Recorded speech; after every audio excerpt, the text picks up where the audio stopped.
Yeah, there's a lot to discuss here tonight. And to do that, I'm joined by Kenneth Roth, Director of Human Rights Watch in New York City. And from Washington, D.C., I'm joined by Middle East analyst Trita Parsi of the Quincy Institute for Responsible Statecraft. To both of you, welcome. Let me start by asking you both what you expect the Biden administration to do with this declassified report. Trita, let's start with you.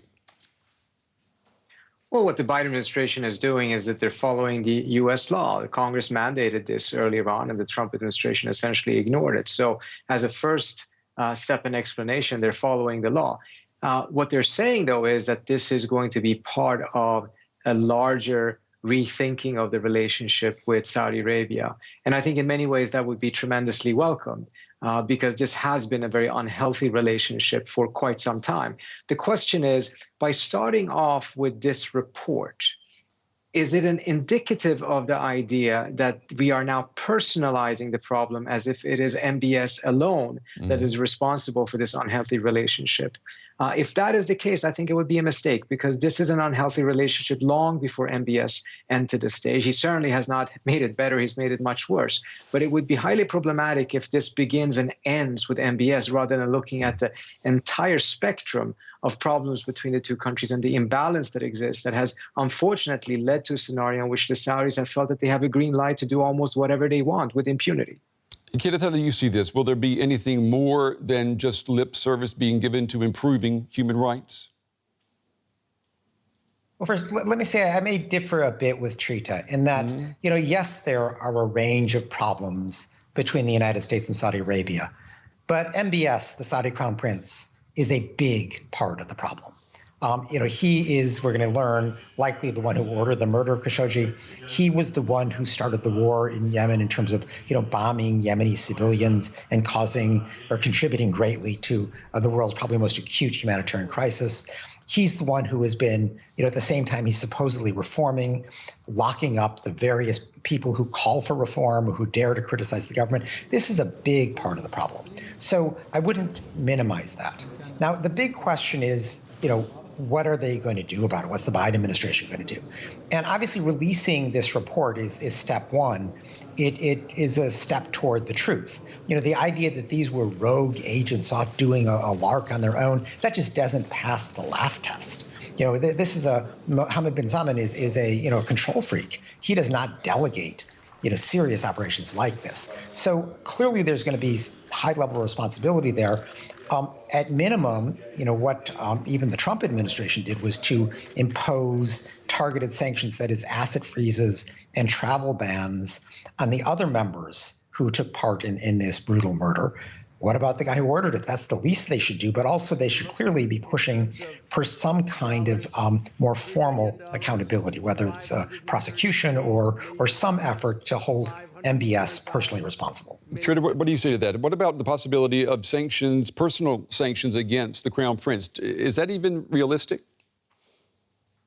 It certainly is realistic, and I actually don't think there's that much disagreement between me and Ken in the sense of recognizing clearly the tremendous part of the problem that MBS is. But at the same time, it wasn't as if the Saudis were some sort of a human rights heaven before MBS entered the stage. It is not as if the Saudi government pre-MBS was not spreading Wahhabism, which was the core ideology that gave birth to Al-Qaeda and ISIS. So my point is that there's a deeper problem here. And while it is obviously natural and important to take these initial steps, it's important to focus on MBS.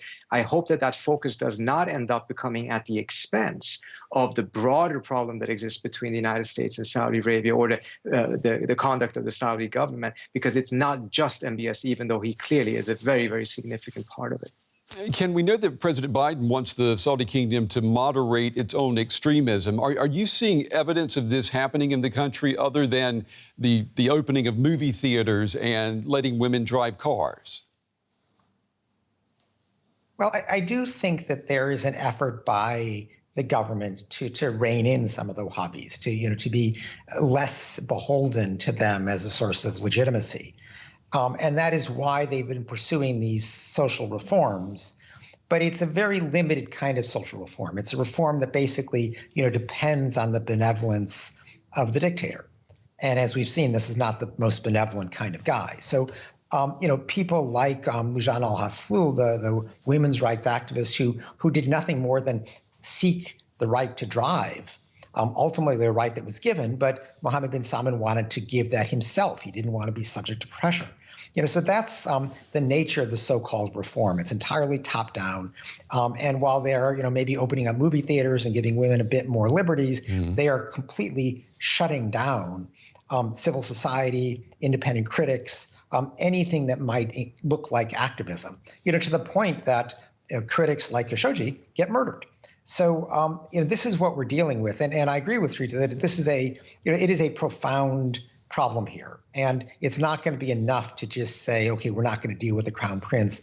We'll deal with his quite a bit older father, who I think there are real questions as to whether he really is leading the country at this stage. They're going to have to find some way to address really the cancer that Saudi Arabia has represented in the region, as well as for its people.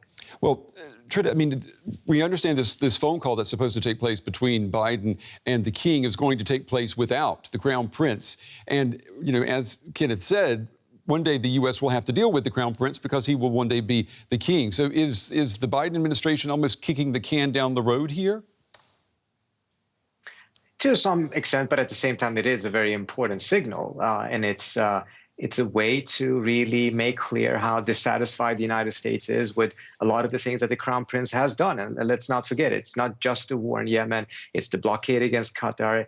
One thing that oftentimes is forgotten that the Crown Prince kidnapped, and I want to emphasize, kidnapped the prime minister of Lebanon. How often does that happen in international politics? So without a doubt, there's a need to be able to do this. And if it is to make sure that he's not part of the phone call, that is perhaps one way. But again, much, much more than that is needed. And my hope is that there will be a significant rethink, and not to push U.S.-Saudi relationship into a bad relationship. I don't think that's in the interest of the United States. But it is a bad relationship right now. It is an unhealthy relationship right now. And part of the problem is that the United States essentially has signaled that the Saudis have a green light to do almost anything, that the U.S. will come and protect them. And that has actually fueled Saudi recklessness rather than incentivizing them to be more in favor of diplomacy, more in favor of actually resolving problems with their neighbors. Trita, we know that the United States is not going to stop arms sales to the Saudis. If that were to happen, though, the Saudis, they would have the Russians and the Chinese to turn to. Do you think they would really want to take that option if they had to? Well, I think it's important here to recognize that, yes, the Saudis can buy weapons from other places. But the reason why the Saudis buy so much American weaponry is because they see it as a way of compelling or forcing the United States to be committed to Saudi Arabia's security. It's an insurance policy. It's the best next thing to actually having a defense pact. That is implicit in these arms sales. It is not included in any arms sales from Russia or from China, because they are not going to commit themselves to Saudi Arabia's security. They're not going to commit that mistake. And as a result, the idea that the Saudis would just rush to those countries, I simply don't buy. Yes, they may buy some more weapons from those countries, but at the end of the day, what is at the core of the U.S.'s national security interest here? Is it just to sell weapons? How can we claim that we're actually seeking stability in the region if we are the country that is arming these countries to the teeth? We cannot be the number one arms sales country and at the same time claim that we're seeking stability in the region. Yeah, that's a very good point. Ken, let me ask my final question to you. What about the Crown Prince moving forward? He will one day rule the country, we know he wants to restore his self-crafted image as a reformer and modernizer of Saudi Arabia. Is that reality, or is it just window dressing for more of the same repressive reality? Well, obviously, step one is, does he own up to what he did? Or does he still push this cover story that these were rogue agents? It'll be interesting to see how he responds to the report. But, my sense is that the Biden administration is not entirely resigned to the Crown Prince ultimately succeeding his father. There was a prior Crown Prince who this one ousted, Mohammed bin Nayef, who is someone the U.S. government was quite comfortable working with. There was a long relationship in fighting terrorism. He's in custody right now. That's what Mohammed bin Salman does with his rivals. But there's an element in this to try to just push this crown prince aside and see if another alternative can emerge. I don't think that's terribly realistic because this crown prince has been, very successful at sidelining any conceivable opposition. It's that ruthlessness that led to the murder of Khashoggi. But I think that there's an element of wishful thinking in Washington that perhaps they won't be stuck with this guy if they can display enough displeasure.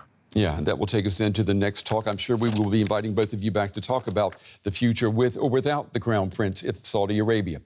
Kenneth Roth, Human Rights Watch in New York City, and Trita Parsi, the Quincy Institute for Responsible Statecraft in Washington. To both of you, gentlemen, thank you. Thank you so much.